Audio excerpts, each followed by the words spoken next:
Baik, terima kasih pemirsa, masih di Damai Indonesiaku dengan tema yang sangat menarik sekali dan juga mungkin menjadi masalah kita bersama, yaitu hutang piutang. Nah, di segmen kali ini pemirsa, jamaah kami persilakan untuk bertanya berkaitan dengan tema kita ini yang insya Allah nanti akan dijawab terlebih dahulu oleh Ustadz Fahmi Salim. Kami persilakan Bapak Toto untuk mengajukan pertanyaan. Silakan boleh berdiri Pak Toto. Ya. Assalamualaikum warahmatullahi wabarakatuh. Waalaikumsalam warahmatullahi wabarakatuh. Nama saya adalah Toto.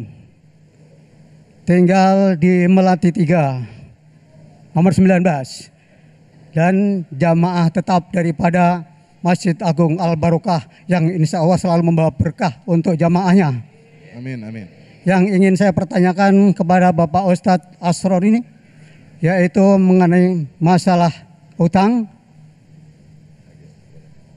Bagaimana kalau ada orang yang punya utang sehingga sampai terbawa mati tidak terbayar dan para ahli warisnya tidak ambil peduli. Untuk yang kedua, bagi kami yang terbebas dari hutang, bagaimana caranya agar supaya doa kita dikabul oleh Allah Subhanahu wa taala dalam kondisi kita masih punya hutang? Kiranya hanya itu yang dapat kami sampaikan, mohon jawabannya. Terima kasih. Assalamualaikum warahmatullahi wabarakatuh. Waalaikumsalam. Terima kasih Pak Toto karena tadi diajukan pertanyaan ke Ya Ini Am terlebih dahulu. Silakan Ya Ini Am. Iya, ini nyebrang ini. Ini jam pelajarannya Ustadz Fahmi Salim. Ngefans kayaknya ke Ya Ini Am, silakan ya. Ya, terima kasih Ustadz. Yang pertama pertanyaan, kalau ada orang punya utang kemudian meninggal, ahli warisnya nggak peduli.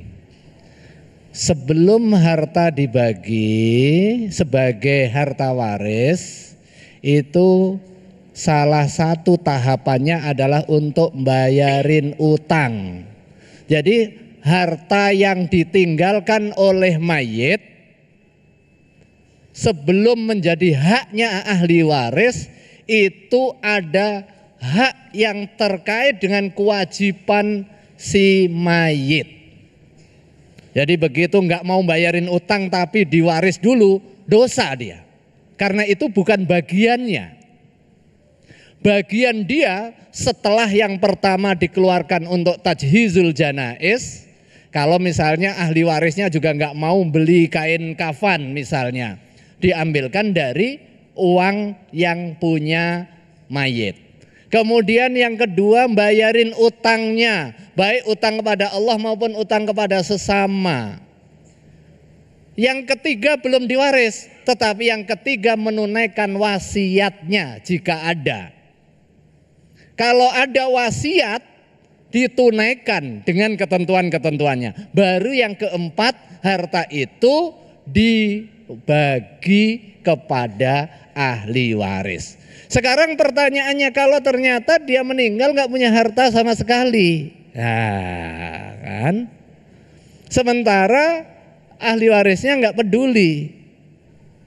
Jadi hubungan antara orang tua dengan anak, anak dengan orang tua, ini hubungan timbal balik. Orang tua punya kewajiban memberikan nafkah kepada anak, anak juga punya kewajiban memberikan nafkah kepada orang tua dalam kondisi term and condition-nya.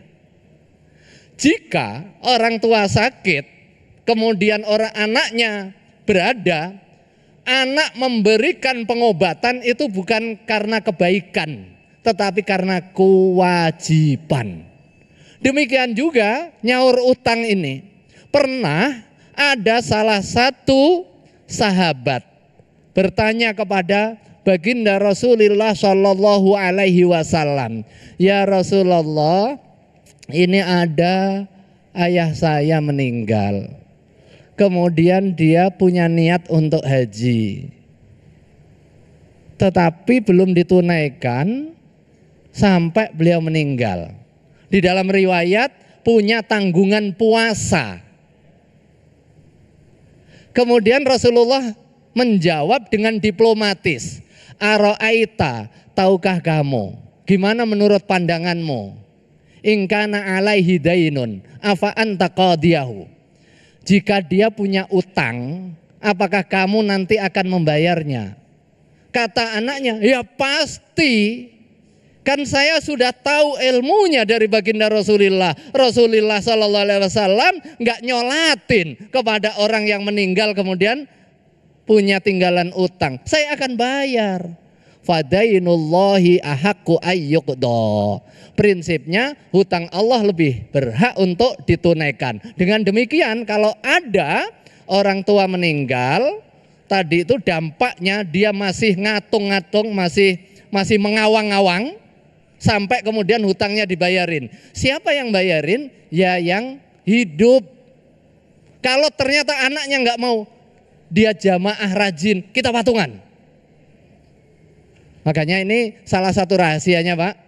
Kenapa pada saat jenazah di depan kita, kemudian ada persaksian, isyhadu ala annahu min ahlil khair. Setelah itu bagi yang punya piutang kepada mayit, yang punya sangkutan, baik itu terkait dengan tanggungan-tanggungan maupun utang, mohon ngomong kepada ahli waris atau dibebaskan. Nah, kalau bapak yang punya piutang pengen nolong kepada saudara kita yang sudah wafat, bebaskan. Kalau enggak, datang kepada ahli warisnya.